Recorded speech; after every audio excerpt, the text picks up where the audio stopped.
السلام عليكم ورحمة الله.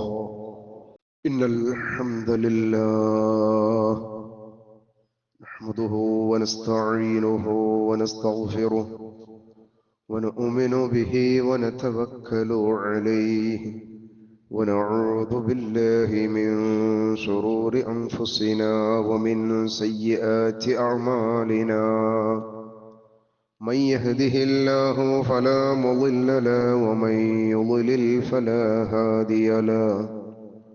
أشهد أن لا إله إلا الله وحده لا شريك له، وأشهد أن محمدا عبده ورسوله أرسله بالهدى ودين الحق ليظهره على الدين كله ولو كره المشركون.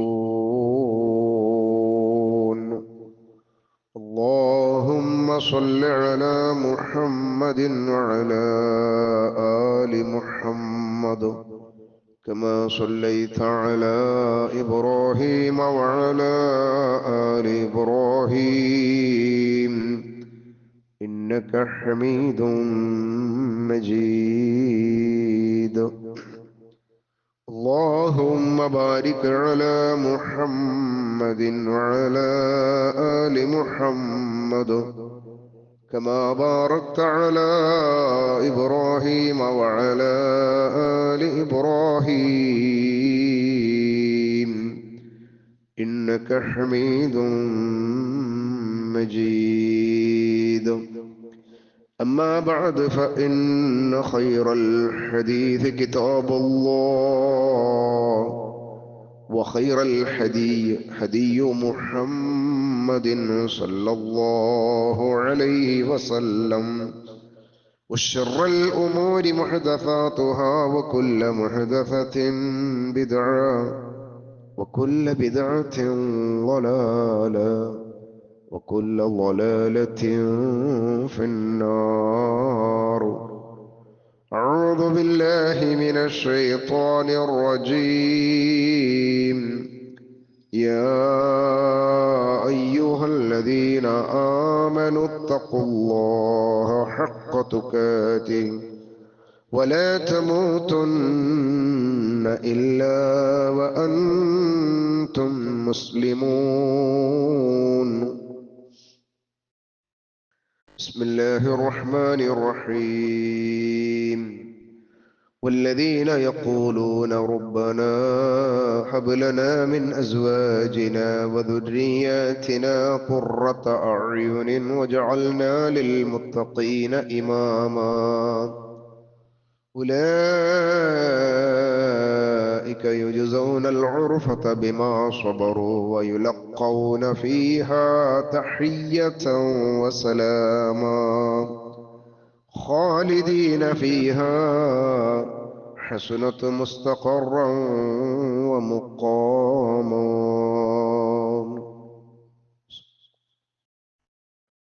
ഏറ്റവും ബഹുമാനമുള്ള സത്യവിശ്വാസിനികളെ, അല്ലാഹുവിന്റെ നിയമങ്ങളെ, നിർദ്ദേശങ്ങളെ ജീവിതത്തിന്റെ എല്ലാ മേഖലകളിലും ഏറ്റവും നല്ല സൂക്ഷ്മതയോടുകൂടി ജീവിക്കണമേ എന്ന് സ്വന്തത്തെ ഓർമ്മപ്പെടുത്തുന്നത് പോലെ നിങ്ങളെയും ഓർമ്മപ്പെടുത്തുകയാണ്, വസിയ്യത്ത് ചെയ്യുകയാണ്. ഈ ലോകത്ത് നമ്മൾ ജീവിച്ചുകൊണ്ടിരിക്കുമ്പം അല്ലാഹുവിനെ പരിപൂർണമായി തൃപ്തിപ്പെട്ടുകൊണ്ട് ജീവിക്കുവാനും ഈ ലോകത്തു നിന്ന് വിട പറയുന്ന അവസാന സമയം അല്ലാഹു നമ്മെ തൃപ്തിപ്പെട്ടുകൊണ്ട് വിട പറയുവാനുമുള്ള മഹാ തൗഫീഖിനായി സദാ പ്രാർത്ഥിക്കുക. അല്ലാഹു സുബ്ഹാനഹു തആല അവന്റെ ഇഷ്ടജനങ്ങളിൽ നമ്മയും സ്വീകരിക്കുമാറാവട്ടെ. സഹോദരങ്ങളെ, കഴിഞ്ഞ ഖുതുബയിൽ സൂചിപ്പിച്ചതിന്റെ ഏതാനും ചില ഭാഗങ്ങൾ കൂടിയാണ് ശ്രദ്ധയിൽ കൊണ്ടുവരുന്നത്. കുടുംബവുമായി ജീവിക്കുമ്പോൾ ഈ ഭൂമി ലോകത്ത് വെച്ച് ഏറ്റവും ശക്തമായ സുദൃഢമായ ഒരു ജീവിതത്തെ നയിക്കുന്നതിനാണ് കുടുംബജീവിതം നമുക്ക് ആവശ്യമായിട്ട് വരുന്നത്. ഇസ്ലാമിൽ ഒറ്റക്ക് താമസിക്കുക എന്നതിന് യാതൊരു അടിസ്ഥാനവുമില്ല. സന്യാസം എന്നത് ഇസ്ലാമികന് അന്യമാണ്. കുടുംബമായിട്ട് ജീവിക്കുക എന്നതാണ് അതിൻ്റെ ഏറ്റവും ശ്രേഷ്ഠമായ തീരുമാനം. അങ്ങനെയാകുമ്പോൾ തീർച്ചയായിട്ടും മനുഷ്യരാണ്. പലതരത്തിലുള്ള പോരായ്മകളും മനുഷ്യന് സംഭവിക്കും. അങ്ങനെ പോരായ്മകൾ സംഭവിക്കുമ്പോൾ പരസ്പരം അത് മനസ്സിലാക്കുകയും സഹകരിക്കുകയും ചെയ്തുകൊണ്ട് പരമാവധി സ്നേഹത്തോടെയും ഒത്തൊരുമയോടുകൂടെയും ജീവിതത്തെ മുന്നോട്ട് നയിക്കുമ്പോഴാണ് ആ കുടുംബ ജീവിതം ഒരു ഇമ്പമുള്ളതായി തീരുക. കുടുംബത്തിൽ നന്നായിട്ട് കാര്യങ്ങൾ മുന്നോട്ട് പോകുന്നതിന് തടസ്സമായി കഴിഞ്ഞാൽ അത് നമ്മുടെ ജീവിതത്തിൽ വല്ലാത്ത ഒരു പ്രയാസമാണ് ഉണ്ടാക്കി തരിക. നമ്മൾ എപ്പോഴും വീട്ടിലേക്ക് തന്നെ പോകണമെന്ന് ആഗ്രഹിക്കുന്നവരാണ്. വീട് വിട്ട് പുറത്തു പോയാൽ പോയ കാര്യങ്ങൾ തീർന്നു കഴിഞ്ഞാൽ പിന്നീട് നമ്മുടെ ലക്ഷ്യം വീട്ടിലേക്ക് എത്തുക എന്നതാണ്. പ്രവാസികളായി കഴിയുന്ന ആളുകൾക്കാണ് അതിന്റെ മഹത്വം കൂടുതൽ ബോധ്യപ്പെടുക. എപ്പോഴായാലും വീടുമായിട്ടുള്ള ഒരു ആലോചനയും ചിന്തയും തന്റെ സഹധർമ്മിണിയും മക്കളും തന്റെ കുടുംബക്കാരും ഒക്കെയായിട്ടുള്ള ആലോചനകളാണ് പ്രവാസികളുടെ ജീവിതത്തിൽ ഏറ്റവും കൂടുതലായിട്ടുണ്ടാവുക. അതൊരു പ്രകൃതിയുടെ നിയമമാണ്, മനുഷ്യന് കുടുംബവുമായിട്ടുള്ള ബന്ധം ഉണ്ടാവുക എന്നത്. അവിടെയാണ് പരിശുദ്ധ ഖുർആനും പരിശുദ്ധ പ്രവാചകനും വളരെ കൃത്യമായിട്ട് ഒരുപാട് നിർദ്ദേശങ്ങൾ അതിൽ തന്നതായിട്ട് കാണാം. മുഹമ്മദ് റസൂലുള്ള ഈ വിഷയത്തിൽ നമ്മളോട് പറഞ്ഞ ഹദീസുകൾ ധാരാളമാണ്, പരന്നു കിടക്കുകയാണ്. നിങ്ങൾ കുടുംബത്തിൽ ശ്രദ്ധിക്കേണ്ടുന്ന കാര്യങ്ങളെ കുറിച്ച് അത്രമേൽ ഗൗരവമുള്ള ഒരു കാര്യമാണ് കുടുംബ ബന്ധത്തെ സുദൃഢമാക്കുക എന്നത്. അതിന് പോറലേൽപ്പിക്കുക, അതിനെന്തെങ്കിലും തരത്തിലുള്ള പ്രതിസന്ധികൾ ഉണ്ടാക്കുക എന്നത് അള്ളാഹു ഒരിക്കലും നിങ്ങൾക്ക് മാപ്പ് നൽകാത്ത, സ്വർഗം നഷ്ടപ്പെടുന്ന ഒന്നാണ്. അള്ളാഹുവിന്റെ അടുത്ത് പശ്ചാത്തപിച്ചു മടങ്ങിയില്ല എങ്കിൽ, ചെയ്തത് തെറ്റാണെന്ന് ബോധ്യപ്പെടുകയും ആ ചെയ്ത തെറ്റുകൾക്ക് പരിഹാരമായി അള്ളാഹുവിനോട് പശ്ചാത്തപിക്കുകയും ആരോടാണോ അനീതി കാണിച്ചിട്ടുള്ളത്, പോരായ്മ കാണിച്ചിട്ടുള്ളത്, ആ ആളെ കൊണ്ടത് പൊരുത്തപ്പെടിക്കുകയും ചെയ്യുക എന്നത് നമ്മുടെ മറ്റു പ്രവർത്തനങ്ങൾ, അമലുകൾ അള്ളാഹു കബൂലാക്കുന്നതിന് കാരണമാണ്. നിരന്തരമായി കുടുംബത്തിൽ വഴക്കും അതുപോലെയുള്ള പിണക്കവുമൊക്കെ ആയിട്ടാണ് കഴിയുന്നതെങ്കിൽ നമ്മൾ മനസ്സിലാക്കേണ്ടുന്ന ഒരു കാര്യം, നമ്മൾ അതിനോടൊപ്പം പ്രവർത്തിക്കുന്ന നമ്മുടെ ഇബാദത്തുകൾ അല്ലാഹു സ്വീകരിക്കുകയില്ല എന്നാണ്. ഒരിക്കൽ മുഹമ്മദ് റസൂലുള്ളാഹി സ്വല്ലല്ലാഹു അലൈഹി വസല്ലം ഒരു യാത്രയിലാണ്. തന്റെ ഒട്ടകപ്പുറത്ത് ഇരുന്ന് യാത്ര ചെയ്തുകൊണ്ടിരിക്കുമ്പോൾ അറാബിയായ ഒരു മനുഷ്യൻ റസൂലുള്ളാഹിയുടെ അടുത്തേക്ക് വന്നു. എന്നിട്ട് റസൂലുള്ളാഹിയുടെ ഒട്ടകത്തിന്റെ മൂക്ക് കയർ പിടിച്ച് അദ്ദേഹം ആ ഒട്ടകത്തെ അവിടെ നിർത്തി. എന്നിട്ട് റസൂലുള്ളാഹിയോട് പറഞ്ഞു, അല്ലാഹുവിന്റെ തിരുദൂതരെ, യാ റസൂലല്ലാഹ്, എനിക്ക് നിങ്ങൾ പറഞ്ഞു തരണം, ഞാൻ പ്രവർത്തിക്കേണ്ടുന്ന കാര്യങ്ങൾ അതെനിക്ക് സ്വർഗം ലഭിക്കുവാനുള്ള കാരണമാകണം, നരകത്തിൽ നിന്ന് എനിക്ക് രക്ഷപ്പെടുവാനുള്ളതും ആവണം. എന്താണ് ഞാൻ ശ്രദ്ധിക്കേണ്ടത്, എന്താണ് ഞാൻ പ്രവർത്തിക്കേണ്ടത്? അദ്ദേഹം പറഞ്ഞത് ഇങ്ങനെയാണ്, അഖ്ബർനി ബിഅമലി യുദ്ഖിൽനിൽ ജന്ന, എനിക്ക് സ്വർഗം ലഭിക്കുവാനുള്ള കാര്യങ്ങൾ ഒന്ന് പറഞ്ഞു തന്നാലും. മുഹമ്മദ് റസൂലുള്ളാഹി സ്വല്ലല്ലാഹു അലൈഹി വസല്ലം ആ മനുഷ്യനോട് വളരെ ഗൗരവത്തിൽ പറഞ്ഞു തുടങ്ങിയ മറുപടി, തഅബുദുല്ലാഹ്, നീ അല്ലാഹുവിനെ ആരാധിക്കണം എന്നാണ്. നീ അല്ലാഹുവിനെ ആരാധിക്കണം. വലാ തുശ്രിക് ബിഹി ശൈഅ, അല്ലാഹുവിനെ ആരാധിക്കുന്നതിൽ നീ ഒരു കാരണവശാലും പങ്കുകാരെ ഉണ്ടാക്കരുത്, ഒന്നിനെയും അല്ലാഹുവിലേക്ക് പങ്കു ചേർക്കരുത്. രണ്ടാമതായി പറഞ്ഞത് നീ നിന്റെ നമസ്കാരത്തിൽ ശ്രദ്ധയുണ്ടാവണം, നമസ്കാരം കൃത്യമായിട്ട് നിർവഹിക്കണം. പിന്നെ പറഞ്ഞത് നീ നിന്റെ സക്കാത്തിനെ അത് കൃത്യമായിട്ട് നൽകണം.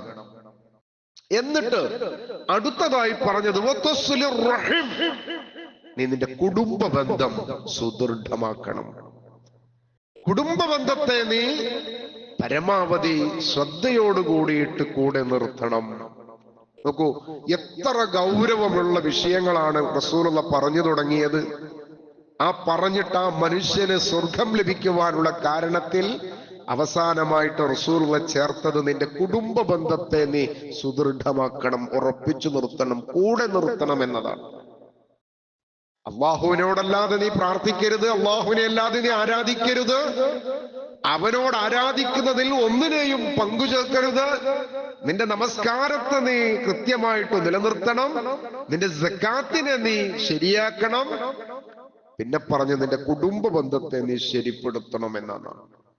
വളരെ ഗൗരവമുള്ള കാര്യങ്ങളാണ് റസൂലുള്ളാഹി സ്വല്ലല്ലാഹു അലൈഹി വസല്ലം അവിടെ പറഞ്ഞു കൊടുത്തത്.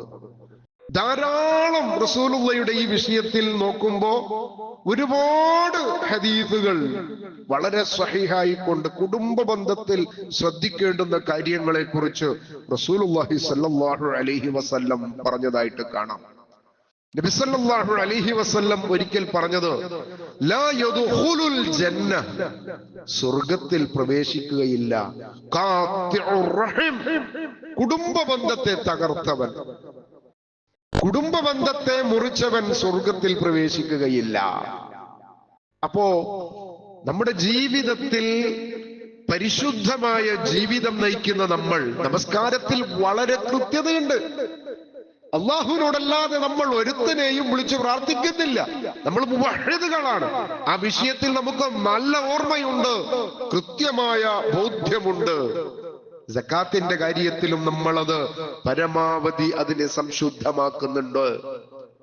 പക്ഷേ അതോടൊപ്പം ഗൗരവമായി പറഞ്ഞ കുടുംബത്തിലെ അസ്വാരസ്യങ്ങൾക്ക് എന്തുണ്ട് ഈ വിഷയത്തിൽ നമ്മുടെ പ്രതികരണം? എന്താണ് പരിഹാരം? അതും അള്ളാഹു പറഞ്ഞതാണ്, അള്ളാഹുവിന്റെ തിരുദൂതൻ അത് പഠിപ്പിച്ചു തന്നതാണ്. അതുകൊണ്ട് തന്നെ സഹോദരങ്ങളെ, സഹോദരിമാരെ, തീർച്ചയായിട്ടും മാനുഷികമായിട്ട് സംഭവിച്ചു പോകാവുന്നതാണ് പരസ്പര പിണക്കങ്ങളും അതുപോലെയുള്ള ചില അബദ്ധങ്ങളുമൊക്കെ. അതൊരിക്കലും ദീർഘിച്ചു പോവാൻ പാടില്ല. അങ്ങനെ സംഭവിച്ചാൽ ഉടനെ തന്നെ ആ പിണക്കം അള്ളാഹുവിന്റെ മാർഗത്തിൽ അത് മാറ്റിയെടുക്കണം, പൊരുത്തപ്പെട്ടു കൊടുക്കണം, മാപ്പാക്കണം, പരസ്പരം കൂടുതൽ സ്നേഹത്തോടുകൂടി മുന്നോട്ട് പോകണം.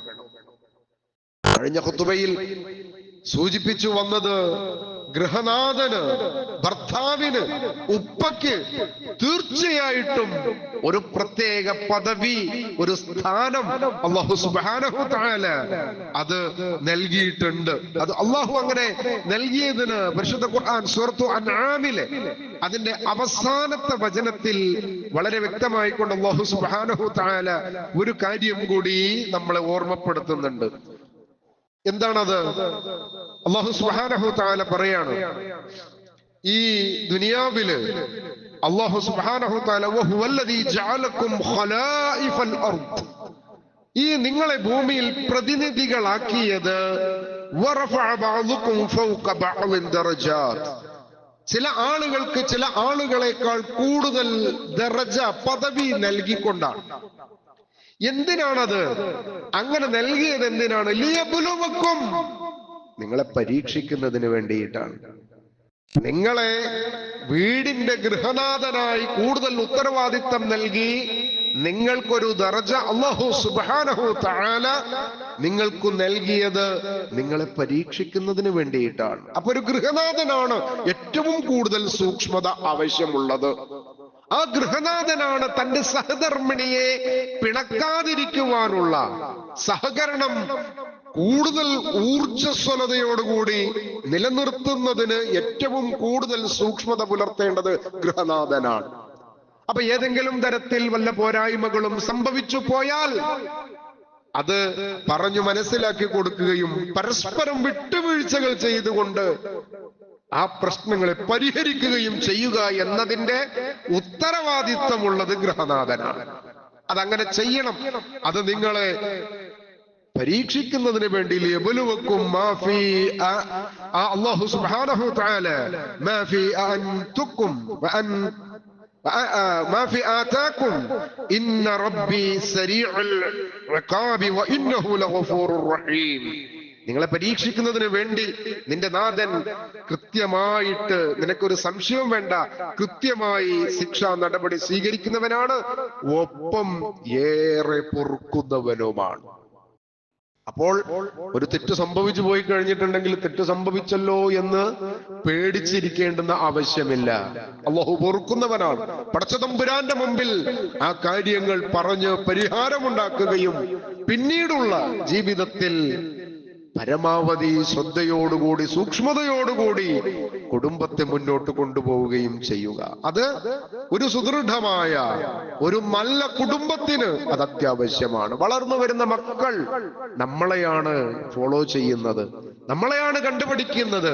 വീട്ടിലെ ഉപ്പയും ഉമ്മയും എത്രത്തോളം സ്നേഹത്തോടു കൂടിയാണ് ജീവിക്കുന്നത്, അത് മക്കളിൽ തീർച്ചയായിട്ടും ചലനമുണ്ടാക്കും. അവരിൽ പരസ്പരം പ്രശ്നങ്ങളും പ്രയാസങ്ങളുമാണ് ഉണ്ടാക്കുന്നതെങ്കിൽ ഒരു പക്ഷേ വളർന്നു വരുന്ന മക്കൾക്ക് തന്നെ തോന്നിപ്പോകും എന്തിനാണ് ഒരു വിവാഹ ജീവിതം എന്ന്. വളരെ ചെറിയ ചില അഭിപ്രായങ്ങൾ കേൾക്കുന്നത് അങ്ങനെ ചില സംശയങ്ങൾ മക്കൾക്ക് തുടങ്ങിയിട്ടുണ്ട് എന്നതാണ്. വിവാഹം ആവശ്യമില്ല എന്ന ഒരു തരത്തിലേക്ക് ചില മക്കൾ ചിന്തിക്കുന്നുണ്ടോ എന്ന് ചില സ്ഥലങ്ങളിൽ നിന്ന് അല്ലെങ്കിൽ ചില കുടുംബങ്ങളിൽ നിന്ന് കേൾക്കുന്നു. എന്തായിരിക്കും അതിന്റെ ഒന്നാമത്തെ കാര്യമെന്ന് അന്വേഷിക്കുമ്പോൾ പലപ്പോഴും അവർ കണ്ടുവരുന്ന തന്റെ കുടുംബത്തിലെ കുടുംബജീവിതം അത്ര സുഖകരമല്ല എന്നതാണ്. അതായിരിക്കുമോ അവർക്ക് ഒരു കുടുംബജീവിതം വേണ്ടെന്ന് വെക്കാനുള്ള കാരണം? എങ്കിൽ പടച്ചതമ്പുരാന്റെ കോടതിയിൽ കുറച്ചൊന്നും മതിയാവുകയില്ല നമുക്ക് മറുപടി പറയാൻ. അതുകൊണ്ട് സഹോദരങ്ങളെ, അല്ലാഹു സുബ്ഹാനഹു തആല വളരെ കൃത്യമായി കൊണ്ട് തന്നെ ഈ കാര്യത്തിൽ നമ്മളെ കാര്യങ്ങൾ പറഞ്ഞു പഠിപ്പിച്ചു തന്നിട്ടുണ്ട്. പരിശുദ്ധ ഖുർആനിലെ സൂറത്ത് ഫുർഖാൻ എന്ന് പറയുന്ന അധ്യായത്തിലെ അതിന്റെ അവസാനത്തെ ഭാഗം وعباد الرحمن الذين يمشون على الأرض هونا وإذا خطبهم الجاهلون قالوا سلاما എന്ന് തുടങ്ങുന്ന ആയത്ത് മുതൽ അതിന്റെ അവസാനം വരെയുള്ള ഭാഗത്തിന്, ആ അധ്യായത്തിന്റെ അവസാനത്തെ ഭാഗത്തിന് ഇബാദുർ റഹ്മാൻ എന്നാണ് പ്രത്യേകമായിട്ട് പേര്. സൂറത്തുൽ ഫുർഖാനിന്റെ അവസാന ഭാഗത്തിനൊരു പ്രത്യേക ഒരു പദവി, ഒരു ശ്രേഷ്ഠത ആ ഭാഗത്തുള്ള ആയത്തുകൾക്ക് നൽകിയിട്ടുണ്ട്. ഇബാദുർ റഹ്മാൻ, അള്ളാഹുവിന്റെ ശരിയായ അടിമകളുടെ സ്വഭാവം വിവരിക്കുന്ന ഭാഗങ്ങളാണ് അവിടെ. അള്ളാഹുവിന്റെ ശരിയായ സൂക്ഷ്മത പുലർത്തുന്ന അടിമകളുടെ സ്വഭാവം എങ്ങനെയായിരിക്കണമെന്ന് വിശദീകരിച്ചു വരുന്ന ഏതാനും ചില കാര്യങ്ങളാണ്. അങ്ങനെ പറഞ്ഞു വന്ന് അതിന്റെ അവസാന ഭാഗത്ത് യഥാർത്ഥത്തിലുള്ള അള്ളാഹുവിന്റെ അടിമകളുടെ ക്വാളിറ്റി പറയുന്നത് വല്ലദീന, ആ കൂട്ടര് യഖൂലൂന റബ്ബനാ ഹബ് ലനാ മിൻ അസ്വാജിനാ വദുർരിയാതിനാ ഖുർറത അഅ്യുനിൻ വജഅൽനാ ലിൽ മുത്തഖീന ഇമാമാ. ആ കൂട്ടര് യഥാർത്ഥത്തിലുള്ള അള്ളാഹുവിന്റെ അടിമകൾ, അള്ളാഹുവിന് ഏറ്റവും തൃപ്തിയുള്ള, അള്ളാഹുവിനെ ഇഷ്ടപ്പെടുന്ന ആ ആളുകൾ അവര് പറയും, അവരല്ലാഹുവിനോട് പ്രാർത്ഥിക്കും, ഞങ്ങളുടെ നാഥാ, ഞങ്ങളുടെ ഇണകളിൽ നിന്നും ഞങ്ങളുടെ സന്തതികളിൽ നിന്നും ഞങ്ങൾക്ക് നീ കൺകുളിർമ നൽകണമേ, ഞങ്ങൾക്ക് നീ കൺകുളിർമ നൽകണമേ. ഭക്തി പുലർത്തുന്നവർക്ക് ഞങ്ങളെ നീ മാതൃകയാക്കണമേ, ഭക്തി പുലർത്തുന്നവർക്ക് ഞങ്ങളെ നീ മാതൃകയാക്കണമേ. നമ്മളെ കാണുന്നത്, മാതൃകയാക്കുന്നത് നമ്മുടെ മക്കളാണ്, ആദ്യമായിട്ട് നമ്മുടെ അയൽവാസികളാണ്, നമ്മളെ അറിയുന്നവരാണ്.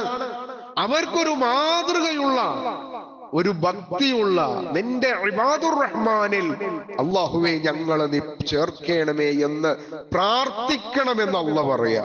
ഈ പ്രാർത്ഥന നമ്മൾ എത്ര ആളുകൾ ദിവസവും നമ്മുടെ ജീവിതത്തിൽ ഇത് ആവർത്തിച്ച് അല്ലാഹുവോട് പറയുന്നുണ്ട്?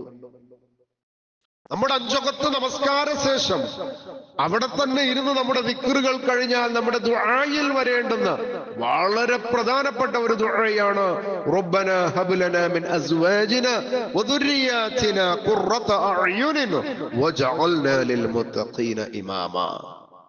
ഞങ്ങളുടെ കണ്ണുകൾക്ക് നീ കൺകുളിർമ നൽകണം എന്നതാണ്. അപ്പൊ ഭർത്താവ് വീട്ടിലേക്ക് കയറി വരുമ്പോൾ തന്നെ സഹധർമ്മിണിക്ക് കണ്ണിനതൊരു കൺകുളിർമയാവണം. ആ വരുന്ന വഴിയിൽ പല ആവശ്യങ്ങൾക്കായിട്ട് പുറത്തുപോയ ആളായിരിക്കും, കുടുംബത്തിന്റെ ആവശ്യത്തിന്. അവര് തിരിച്ചു വരുമ്പോൾ വേഗം അവരെ സ്വീകരിച്ച്, നല്ല ചൂടൊക്കെ ഉള്ള സമയമാണെങ്കിൽ ഒരു ഗ്ലാസ് വെള്ളമൊക്കെ പെട്ടെന്ന് കൊണ്ടു കൊടുത്ത് അവരുടെ തലയൊക്കെ ഒന്ന് തലോടി ഒന്ന് ചോദിക്കണം, എന്താ നിങ്ങൾ പോയ കാര്യങ്ങളൊക്കെ, പുറത്ത് നല്ല ചൂടുണ്ടോ, അല്ലെങ്കിൽ നല്ല മഴയായിരുന്നോ, എന്താണോ ആ സാഹചര്യം, തെറ്റി ചോദിക്കണ്ട, എന്താണോ സാഹചര്യം ആ സാഹചര്യമൊക്കെ ചോദിച്ചറിഞ്ഞ് പോയ കാര്യങ്ങളൊക്കെ എന്തായി എന്നൊക്കെ ചോദിച്ച് ആ മനുഷ്യനെ ഒന്ന് തണുപ്പിക്കുക, ഒന്ന് തണുപ്പിക്കുക. ഒരു ചുംബനമൊക്കെ കൊടുക്കാട്ടോ, ഒരു ചുംബനമൊക്കെ കൊടുക്കാമെന്നല്ല, കൊടുക്കണം. അവിടെയാണല്ലോ അത് കൊടുക്കേണ്ടത്, അവിടെ നിന്നാണല്ലോ അത് കിട്ടേണ്ടത്. അതുകൊണ്ട് തന്നെ വളരെയധികം ആ വീട്ടിലേക്ക് കയറി വരുമ്പോൾ തന്നെ 5 മിനിറ്റ് നേരത്തെ വീട്ടിലേക്ക് വരാമായിരുന്നു എന്ന് തോന്നണം.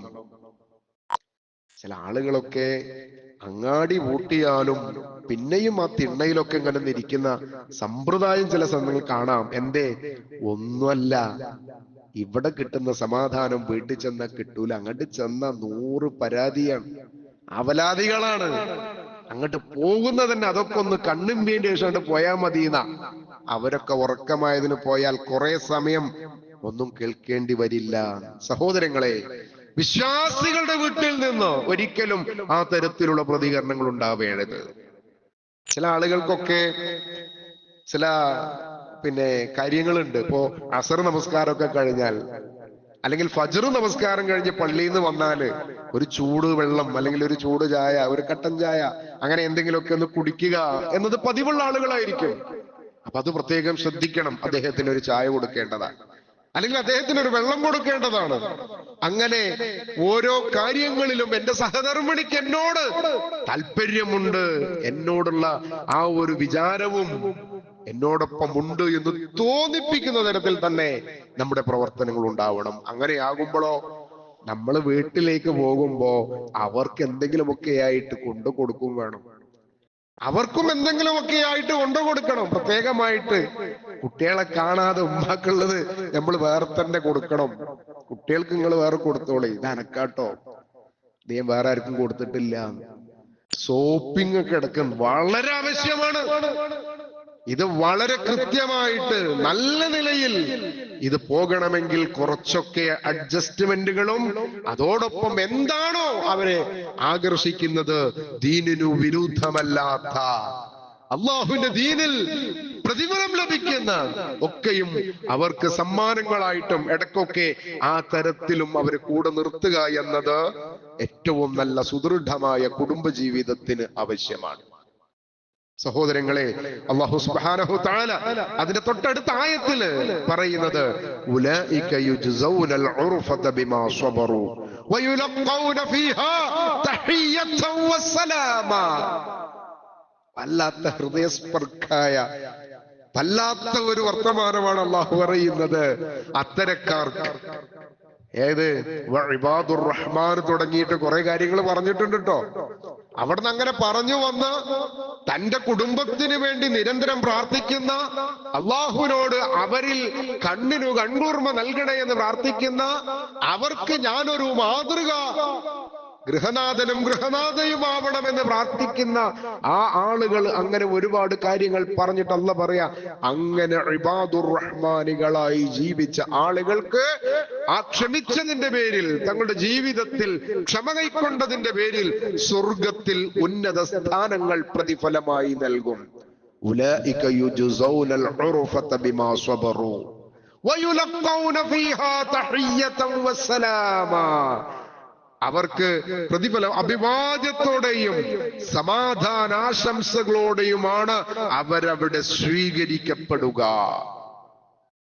സ്വർഗത്തില് കാണുന്നവരൊക്കെയും സലാം, നിങ്ങൾക്ക് സലാം. ഖാലൂ സലാമ, നിങ്ങൾക്ക് സമാധാനം, നിങ്ങൾക്ക് സമാധാനം. വീട്ടിൽ സമാധാനപരമായ, ഈ ഭൂമിയിൽ സമാധാനപരമായ കുടുംബജീവിതം നയിച്ച ആളുകൾക്ക് ആ സ്വർഗീയ ലോകത്ത് കാണുന്നവരൊക്കെയും പറയും ഖാലൂ സലാം, നിങ്ങൾക്ക് സമാധാനം, നിങ്ങൾക്ക് അഭിവാദ്യങ്ങൾ, നിങ്ങളുടെ ജീവിതത്തെ നിങ്ങൾ രക്ഷപ്പെടുത്തിയതിന്, സംശുദ്ധമാക്കിയതിന് നിങ്ങൾക്ക് സമാധാനം എന്ന് പറയുന്ന ആ സ്വർഗീയ ലോകത്തെ സമാധാനത്തിന്റെ വാക്കുകൾ കൊണ്ട് അല്ലാഹു നമ്മെ അനുഗ്രഹിക്കുമെന്ന് പറഞ്ഞു തരിക. ഖാലിദീന ഫീഹാ ഹസുനത മുസ്തഖറൻ വ മുഖാമാ, അവരവിടെ സത്യവാസികളായിരിക്കും. എത്ര നല്ല താവളമാണത്, എത്ര നല്ല വാസസ്ഥലമാണത് എന്നല്ല പറയാം. അപ്പോ സ്വർഗത്തിൽ നമുക്ക് സ്ഥാനം ലഭിക്കണമെങ്കിൽ അതിൽ പ്രധാനപ്പെട്ട, വളരെ കൃത്യമായിട്ട് മുഹമ്മദുർ റസൂലുള്ളാഹ് 5 കാര്യങ്ങൾ പറഞ്ഞതിൽ 5ാമത്തെ കാര്യം, 1 വളരെ ശ്രദ്ധേയമാണ്, അള്ളാഹുവിനെ മാത്രമേ ആരാധിക്കാൻ പാടുള്ളൂ. 2 നമസ്കാരം നിലനിർത്തണം. 3 സക്കാത്തിന്റെ കാര്യത്തിൽ കൃത്യമായിട്ടത് നിർവഹിക്കണം. 4 നിങ്ങളുടെ ഈ കുടുംബ ബന്ധം റഹീം അത് സുദൃഢമാക്കണം, സ്നേഹോഷ്മളമാക്കണം. ആ ഒരു തരത്തിൽ നമ്മുടെ ജീവിതത്തിൽ പരസ്പരം അറിഞ്ഞും ആ കാര്യങ്ങൾ അങ്ങോട്ടും ഇങ്ങോട്ടും പറഞ്ഞും നമ്മുടെ ജീവിതത്തെ മുന്നോട്ട് കൊണ്ടുപോവുകയാണെങ്കിൽ ഈ ദുനിയാവിൽ തന്നെ വളരെ സമാധാനപരമായിട്ടുള്ള ഒന്നായിരിക്കും അത്. മറവി കൊണ്ട്, അതല്ലെങ്കിൽ മറ്റെന്തെങ്കിലും സാഹചര്യങ്ങൾ കൊണ്ട് ഒരു പക്ഷേ നമ്മൾ വീട്ടിലേക്ക് വന്നത് അവര് കണ്ടിട്ടുണ്ടാവില്ല. അപ്പൊ പറയാ, ഞാനിവിടെ വന്നിട്ടുണ്ട് കേട്ടോ. എങ്ങനെയാ പറയേണ്ടത്? വീട്ടിലേക്ക് വരും, അസ്സലാമു അലൈക്കും. മുഹമ്മദ് റസൂലുള്ള ഈ വിഷയത്തിൽ തന്നെ പറഞ്ഞ മറ്റൊരു ഹദീസിൽ കാണാം, നിങ്ങൾ സലാം വർദ്ധിപ്പിക്കുക. നിങ്ങൾ സലാമിനെ ധാരാളമായിട്ട് സലാം പറയാ. നമ്മൾ പുറത്ത് കാണുന്നവരോട് മുഴുവനോ അസ്സലാമു അലൈക്കും എന്ന് പറയും. വീട്ടിൽ കണ്ട് കയറി ചെന്നാലോ പിന്നെ അവിടെ കണ്ണും മോറൊക്കൊന്ന് വേറെ. നമ്മളെ നാടൻ ഭാഷയിൽ പറയും മുരടൻ സ്വഭാവം എന്ന് പറയും. അത് പാടില്ല. വീട്ടിലേക്ക് ചെന്നുമ്പോ അസ്സലാമു അലൈക്കും എന്ന് കുടുംബക്കാരോട് പറഞ്ഞുകൊണ്ടാണ്ട് കയറുക. അപ്പൊ അവർക്ക് മനസ്സിലായി അലൈക്കും അസ്സലാം വറഹ്മത്തുള്ളാഹ്, വീട്ടിലേക്ക് കയറി വന്നിട്ടുണ്ട്. എന്താണോ ആ സമയത്ത് അദ്ദേഹത്തിന് വേണ്ടത് അതാദ്യം പരിഗണിക്കുക അവരെ. എന്നിട്ട് അവരെ തൃപ്തിപ്പെടുത്തുക, സംതൃപ്തമാക്കുക. അങ്ങനെ അറിഞ്ഞും കാര്യങ്ങൾ തിരുത്തി പറയേണ്ടതാണെങ്കിൽ പറഞ്ഞും കുടുംബജീവിതത്തെ നന്നാക്കിയാൽ ഈ ലോകത്ത് നമുക്ക് ഏറ്റവും സമാധാനമുള്ളത് നമ്മുടെ വീടുകളായിരിക്കും. മസ്കൻ എന്ന വീടിനെ അറബിയിൽ പറയാം സമാധാനത്തിന്റെ കേന്ദ്രം എന്നാണ്. നിങ്ങൾക്ക് എല്ലാ അർത്ഥത്തിലുള്ള സമാധാനം ലഭിക്കുന്നതിനാ നിങ്ങളെ ഇണകളാക്കി തന്നതല്ല. എല്ലാ അർത്ഥത്തിലും നിങ്ങൾക്ക് സമാധാനം ലഭിക്കുന്നതിനാണ് അള്ളാഹു നിങ്ങളെ ഇണകളാക്കി തന്നത്. അപ്പൊ അവിടെ സമാധാനത്തിന് വിരുദ്ധമായ ഒന്നും സംഭവിക്കാൻ പാടില്ല. ദാറുസ്സലാം, നമ്മുടെ വീട് സമാധാനത്തിന്റെ വീടുകളായിരിക്കണം. അങ്ങനെ സമാധാനത്തിന്റെ വീടുകളാവാൻ ഏകപക്ഷീയമായി ഒരാൾ വിചാരിച്ചാൽ മാത്രം നടക്കുകയില്ല. രണ്ടുപേരും ആ വിഷയത്തിൽ അല്ലാഹുവിനെ ഭയപ്പെട്ട് ഇതെന്റെ സ്വർഗത്തിന്റെ പ്രശ്നമാണ്, ഇത് മുഹമ്മദ് റസൂലുള്ളാഹിയുടെ നിർദ്ദേശത്തിന്റെ പ്രശ്നമാണ്, അല്ലാഹുവിന്റെ തക്കീതുള്ള വിഷയമാണ് എന്ന് ബോധ്യപ്പെട്ടുകൊണ്ട് ജീവിതത്തെ സംതൃപ്തമാക്കുക. അല്ലാഹു സുബ്ഹാനഹു തആല നമ്മുടെ കുടുംബ ജീവിതങ്ങളിൽ അവന്റെ നിഅമത്തും ബർക്കത്തും നൽകി അല്ലാഹു നമ്മെ അനുഗ്രഹിക്കുമാറാവട്ടെ.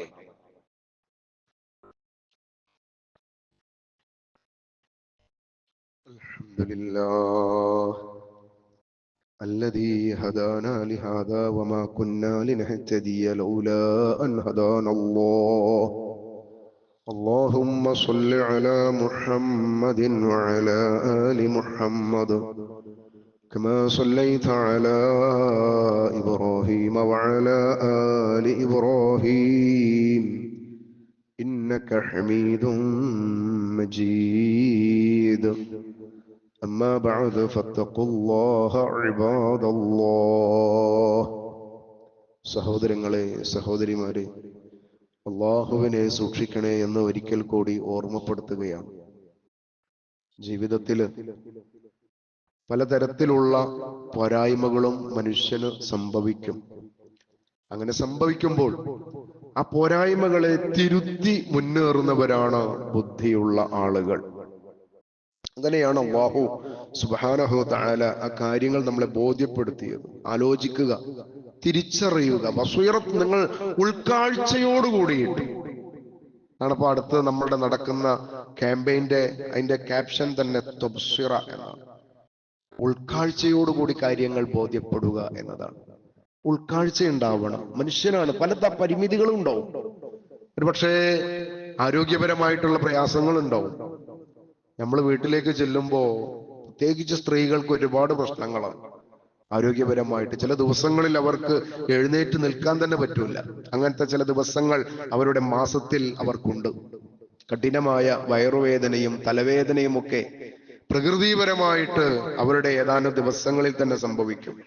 അതൊക്കെ നമ്മളും തിരിച്ചറിയണം. മനുഷ്യന്റെ പ്രകൃതിപരമായിട്ടുള്ള പ്രയാസങ്ങൾ, പ്രതിസന്ധികൾ, ആ സമയത്ത് അവർക്ക് കൂടുതൽ ആശ്വാസം നൽകുന്ന തരത്തിൽ നമ്മളെ കൊണ്ട് കഴിയുന്ന സഹായങ്ങൾ, വീട്ടിലെ പരസ്പര ജോലിയിലൊക്കെ ധാരാളം നമ്മളും അവരോടൊപ്പം കൂടുക എന്നത് ഈ സ്നേഹത്തെ കൂടെ നിർത്താൻ ആവശ്യമാണ്.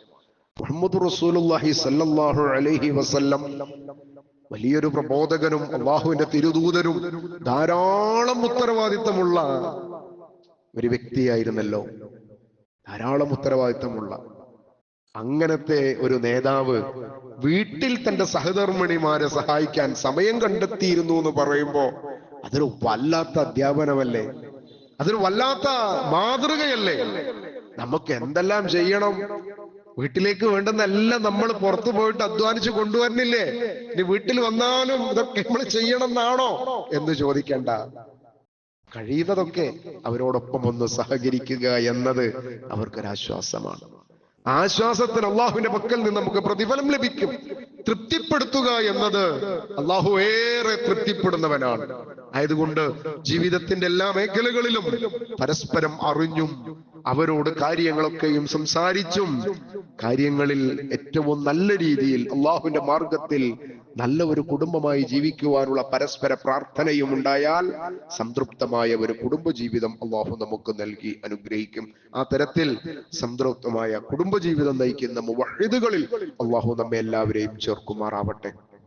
സഹോദരങ്ങളെ, നമ്മളിൽ നിന്ന് ചില സഹോദരങ്ങൾ, ചില സഹോദരിമാർ ആരോഗ്യപരമായിട്ടുള്ള ചില പ്രയാസങ്ങൾ കൊണ്ട് ആശുപത്രികളിൽ ചികിത്സയിലാണ്. ഒരുപക്ഷെ ചില ഓപ്പറേഷനൊക്കെ വേണ്ടി വരുമെന്ന് പറഞ്ഞിട്ടുള്ള ചില സഹോദരിമാരുടെ കാര്യങ്ങളുണ്ട്, സഹോദരന്മാരുടെ കാര്യങ്ങളുണ്ട്. അല്ലാഹു സുബ്ഹാനഹു തആല അവർക്ക് നൽകുന്ന ചികിത്സ അവരുടെ രോഗശമനത്തിന് എളുപ്പമാക്കുമാറാവട്ടെ.